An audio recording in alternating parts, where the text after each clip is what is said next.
A mendon se shqiptarët janë të ndërgjegjshëm për kujdesin shëndetësor apo vazhdojnë të besojnë se e kanë nga syri i keq dhe magjia? Ne në fshat, kur sëmure lopa merrim direkt veterinerin mes natës, ndërsa kur sëmureshim vetë prisnim deri në mëngjes sa të na ndalonin dhimbjet, pastaj duke parë duke bërë. Tani, shqiptarët janë gjithmonë të kujdesshëm për sa i përket shëndetit të tjerëve. Ndërsa për lopën, lopa nuk duhet ngordhi se është investim.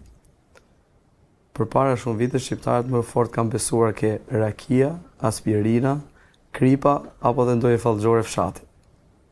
Them të rakia ke aspirina që mos keq kuptohet, sepse shpeshherë kur ke një dhimbje lumbare apo një dhimbje mesi, raki me aspirinë kanë fërkuar dikur me raki dhe aspirinë për të nxjerrë të ftohtin.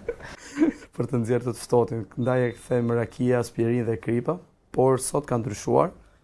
Shqiptarët janë bërë më të kujdesshëm, por vonte ka dhe nga ata të cilën dhimbjen e kalojnë me durim dhe me çaj mali.